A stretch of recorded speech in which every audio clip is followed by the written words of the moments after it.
The moment I saw her, I forgot where I was.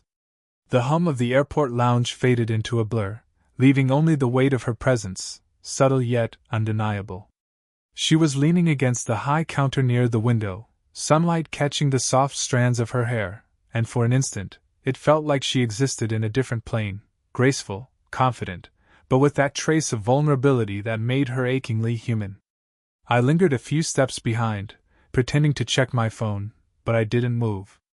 Every time she shifted, the faint scent of her perfume brushed past me, something warm, familiar, like late summer evenings I could never forget. Her fingers grazed the rim of her coffee cup, and for a heartbeat, her hand lingered near mine. I didn't reach out, but my skin remembered the fleeting warmth, as if it had already imprinted itself on me.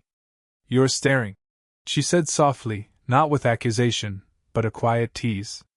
Her eyes, a shade of brown that seemed deeper than the world deserved, met mine, and I felt my chest tighten. It was ridiculous, but in that moment, I wanted nothing more than to hold her gaze, to let the silence between us speak louder than words. "I'm not," I said, and my voice sounded small even to me. I wanted to laugh, but my throat tightened.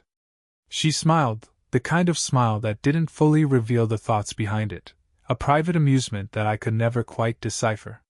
She shifted again, brushing past my arm as she turned to glance at the flight boards.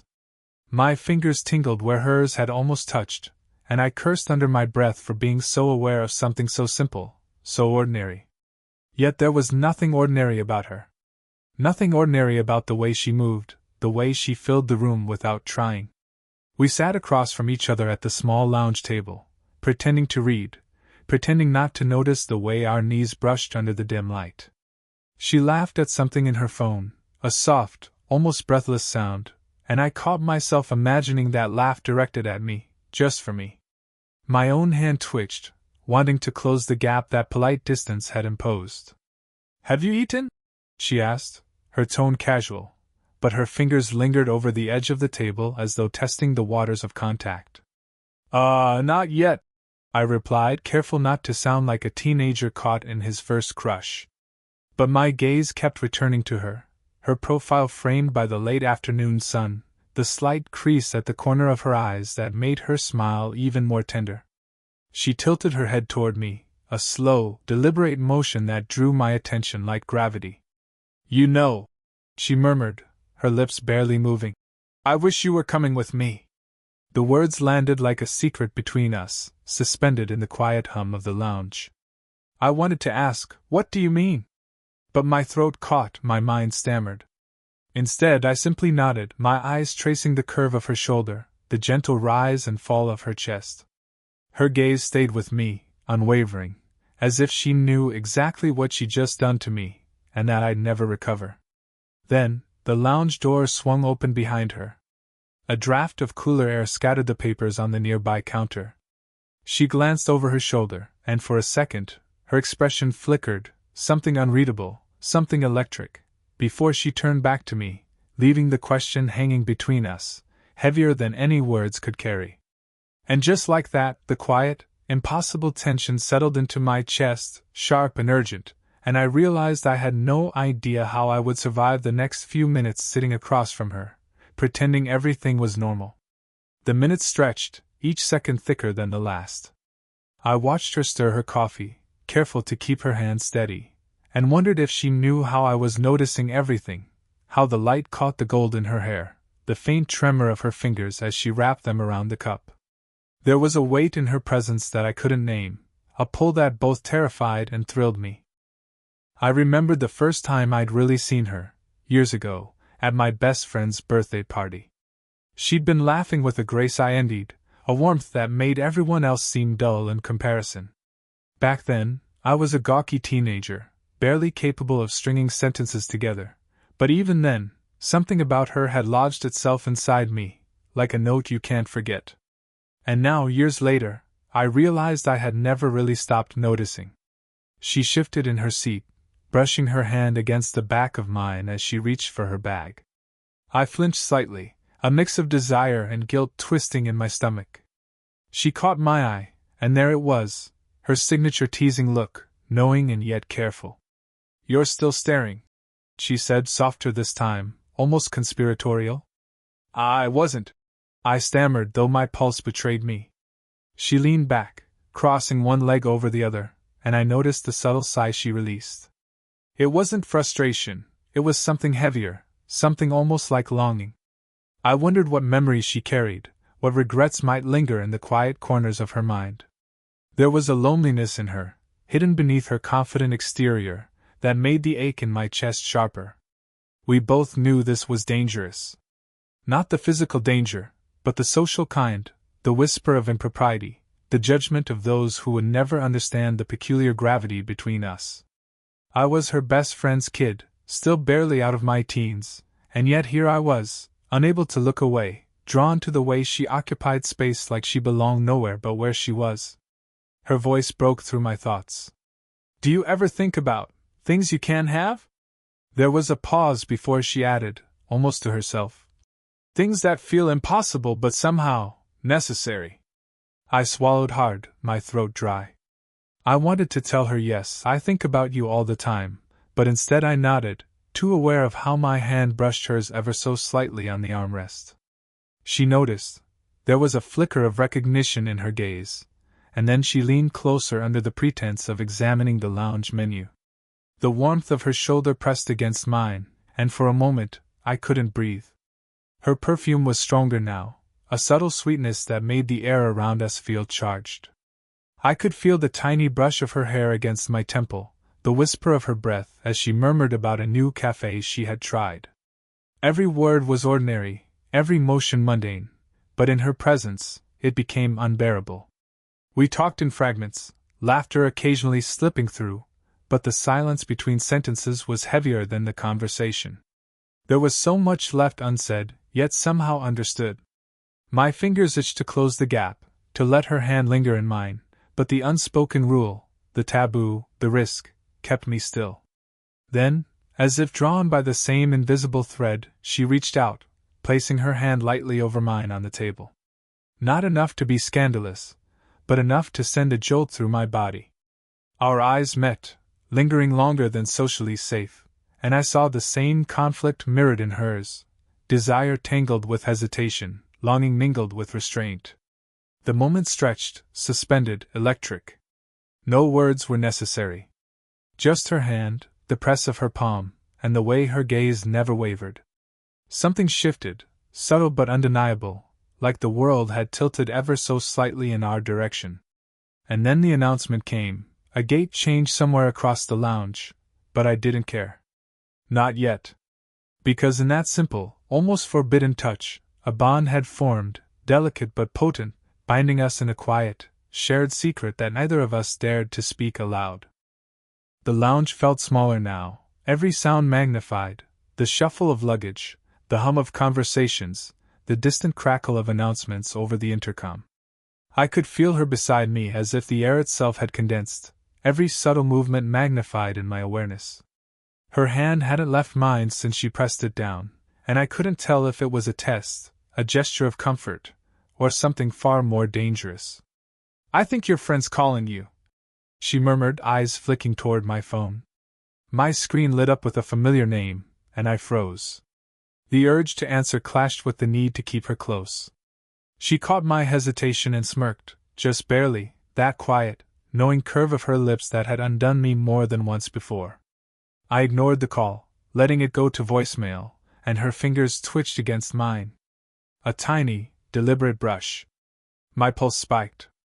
Every thought I had, rational, social, moral, faded into a haze of heat and gravity. Then, almost instinctively, she leaned closer under the guise of adjusting her scarf. The scent of her, warm and floral, enveloped me. My own body betrayed me, leaning toward her without permission. Our faces were mere inches apart. I could see the flutter of her lashes, the gentle rise and fall of her chest, the soft curve of her lips as she breathed. I started, then stopped. The word felt dangerous, too large to say aloud. My tongue felt thick, my heart hammering in my chest. She caught the hesitation, a ghost of a smile playing at her lips, and I realized she wasn't pulling away. Her hand shifted slightly, brushing the back of mine, and the contact lingered, deliberate, teasing. My fingers twitched, aching to intertwine with hers, yet logic screamed to stop. There were lines we shouldn't cross, judgments we couldn't erase, and yet the gravity between us felt unstoppable. Suddenly, a shadow fell across our table. I turned slightly and glimpsed my best friend approaching, luggage in hand, phone pressed to his ear. My stomach lurched. The closeness, the subtle intimacy we'd been guarding, suddenly felt exposed, fragile. She drew back just a fraction, enough to seem casual, yet our eyes remained locked. The silence that followed was taut, heavy with things neither of us dared to speak. I could feel her breath lingering, the heat of her presence against mine, and it was enough to set my nerves alight. He passed, muttering a distracted greeting, and the moment snapped, but not entirely.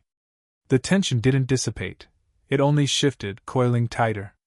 My hand hovered near hers, unsure whether to retreat or claim the contact, and she gave a barely perceptible lean toward me. A whisper of movement, nothing more, yet it pressed the question against the walls of restraint we had built: how much longer before we fall? My chest ached as I noticed the tiniest detail, her fingers brushing the side of mine, just grazing the skin. It was electric, fleeting, and deliberately provocative.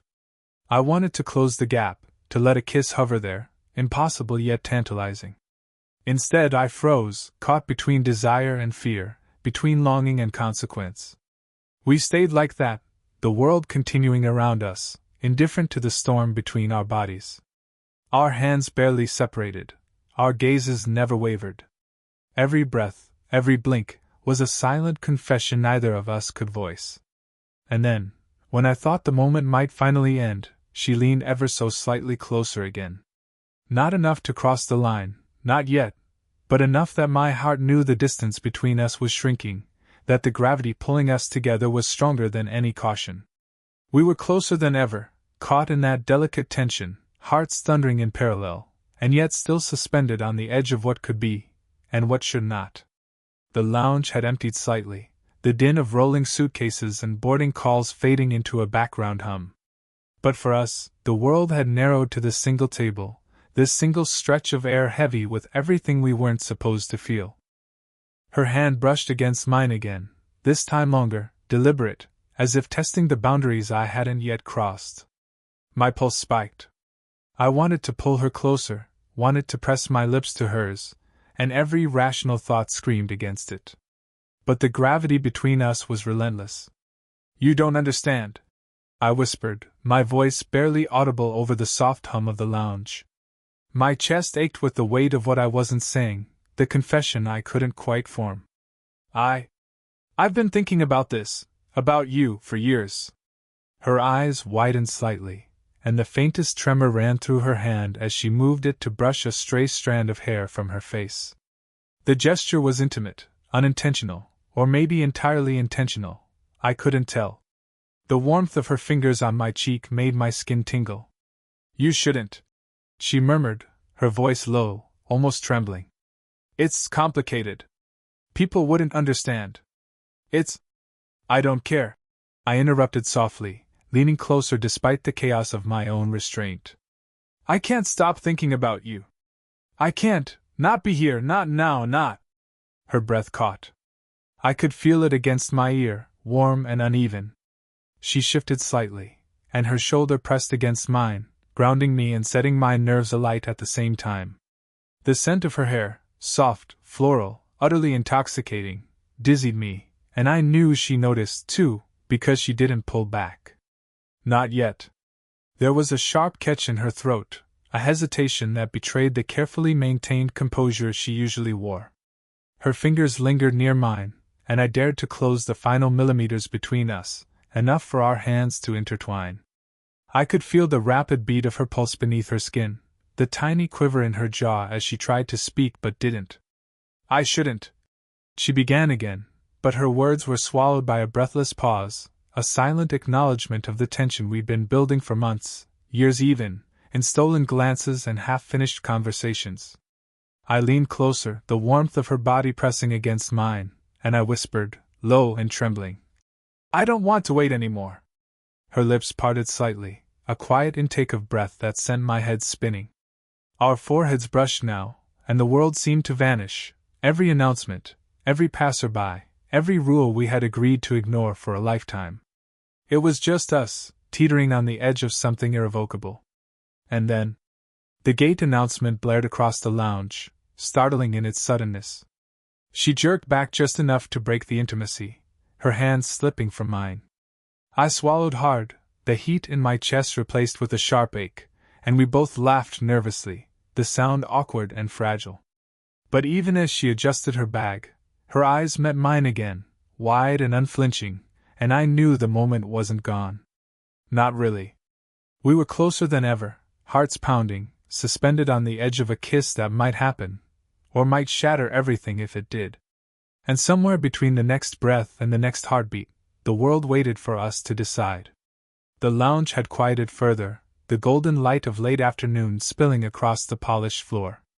I thought we had a moment to breathe, to exist in the fragile bubble we'd carved between flights, but that illusion shattered faster than I could blink. "I didn't tell him," she said suddenly, her voice low, almost guilty. My stomach nodded.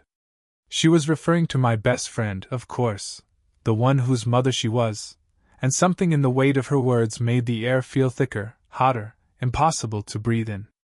"What, you didn't?" My voice was barely more than a whisper, though my chest thudded as if it could escape. My fingers itched to reach for her, to steady the sudden tremor I felt running through her. Her eyes flickered to mine, and I saw the tension there, hesitation, fear, and something else that made my heart leap. Desire.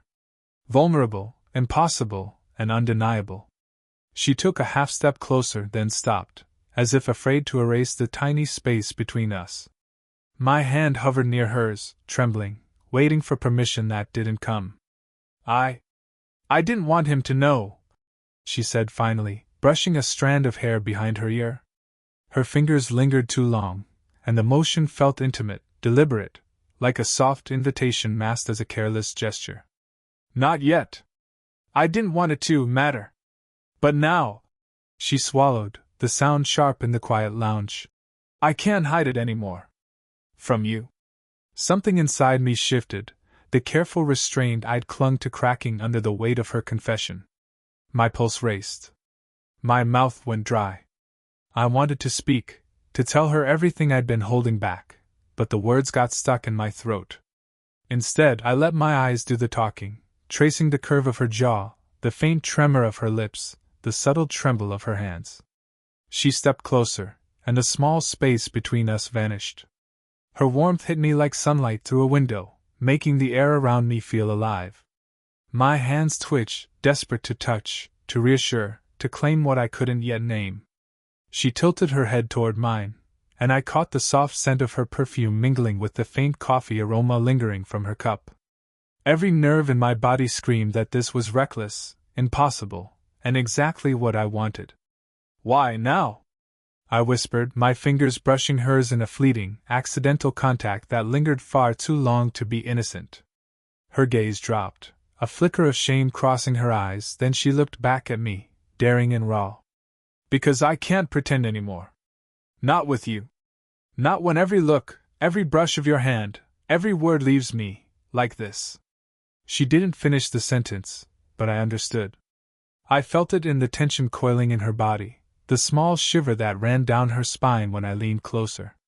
We were caught in that dangerous rhythm, too close to stop, too aware of the risk to continue. My own hands trembled as I adjusted my seat, moving just enough to brush her knee under the table. A gasp caught in her throat, and I froze, the sound vibrating through my chest like an electric current. "You know we shouldn't," she murmured, though her hand lingered on the table, fingers inches from mine. The warning was meaningless, swallowed by the pull that neither of us could resist. The world outside the lounge seemed to blur, irrelevant. Every heartbeat, every breath, every inch of space between us was charged with the unspoken truth. We wanted each other, fiercely, recklessly, and with consequences we couldn't yet name. I swallowed hard, my mind racing, and reached ever so slightly closer, the distance between us nearly gone. She met my movement halfway, and the touch, so light, so intimate, sent a shiver through both of us. For a suspended, trembling moment, the air held only us, only the decision we were circling around, whether to step back into safety or step forward into the unknown, into the inevitable.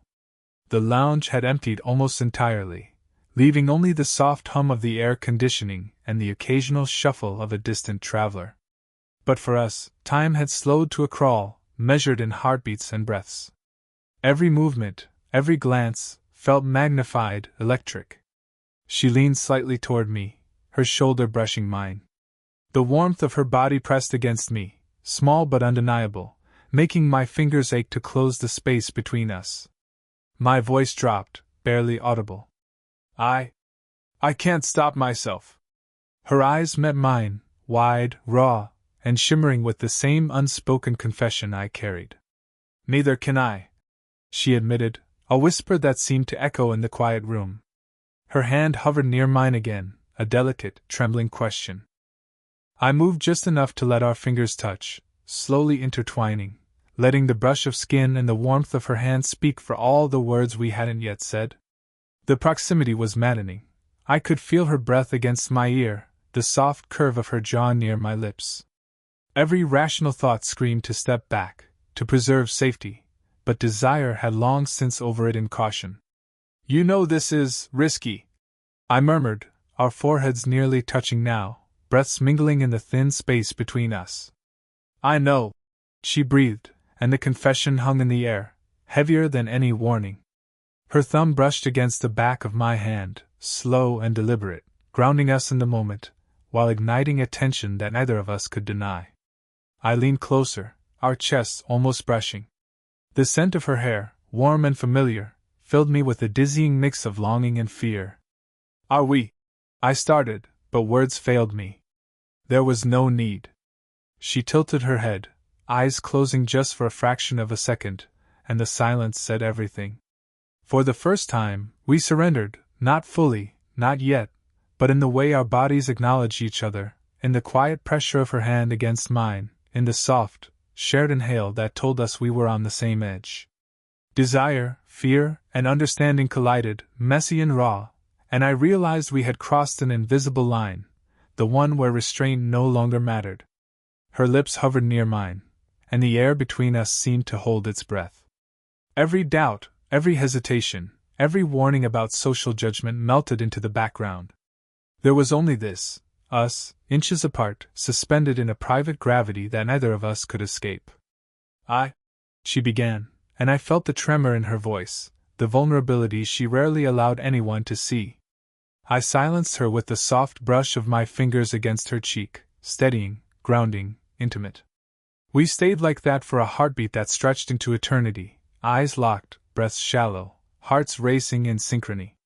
The choice loomed: step back into safety, into reason, or let ourselves fall into the pull we'd been circling for months. And then, slowly, deliberately, we moved together, not with urgency, not with recklessness, but with an understanding that this was exactly what we needed. Not a grand gesture, not a perfect moment, but a quiet, messy acknowledgement of what we both felt all along. The connection was undeniable, the bond raw, human, irrevocable. We pulled back just slightly, enough to breathe, enough to see each other clearly. And in that space, clarity came, not about the consequences, not about what anyone else might think, but about us.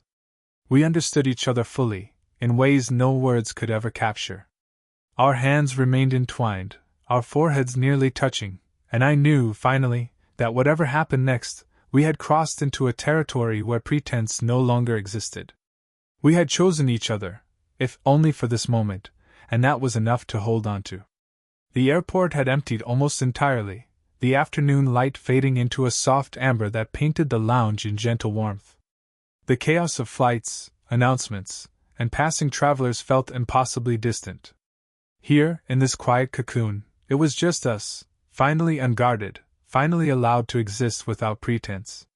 We sat side by side, our hands still entwined, the nervous tension that had haunted us for hours now replaced by a calm intimacy. Her head rested lightly against my shoulder, and for the first time, I allowed myself to breathe fully, to let the world shrink to the simple perfection of her presence. You're really here, she whispered, and I could feel the faint tremor in her voice, the lingering echo of months of longing and restraint. I tilted my head slightly, brushing a loose strand of hair behind her ear, careful, tender. I murmured, my voice low and steady. And I'm not going anywhere. She laughed softly, a sound that felt like sunlight threading through the spaces between us. There was no awkwardness now, no doubt, no whisper of what-ifs. We had crossed the threshold, messy and human, and emerged on the other side together. Her fingers tightened around mine, the simple pressure carrying all the words we couldn't, or didn't need to, say aloud. I could feel the warmth of her body, the soft rhythm of her breath against my chest, the slow, steady thrum of a heart that had once seemed so untouchable. We leaned into each other, foreheads touching lightly, sharing that silent, infinite moment where everything else fell away. Time no longer mattered. Age, expectations, and judgment, none of it held power here. Only the truth between us did, the undeniable gravity that had drawn us together from the very beginning. I never thought I'd feel this safe, she murmured, a hint of vulnerability slipping through the usual confident exterior. With anyone. You've always been my anchor, I replied, letting my thumb brush across her knuckles. Even when I didn't understand it. We stayed that way for a long time, either moving nor needing to. There was no rush, no need for grand gestures or perfect timing. Just the simplicity of being side by side, of finally letting ourselves feel what had been simmering for so long. Eventually, she lifted her gaze to mine, her eyes soft, luminous, and full of something tender I had spent months trying to name. I smiled back, letting the warmth of her expression settle into me, grounding me. And then, almost imperceptibly, she leaned closer, pressing her lips gently to my forehead. It wasn't dramatic. It wasn't cinematic. It was real. Quiet. Human. Perfect. We stayed like that, hands intertwined, bodies close, breathing in unison. And in that moment, all the fears, all the hesitation, all the taboo melted away, leaving only the clarity of our connection. Whatever awaited us beyond this lounge, the flights, the world outside, the judgments, we would face it together. Because now, finally, there was no pretense, no doubt. Only us.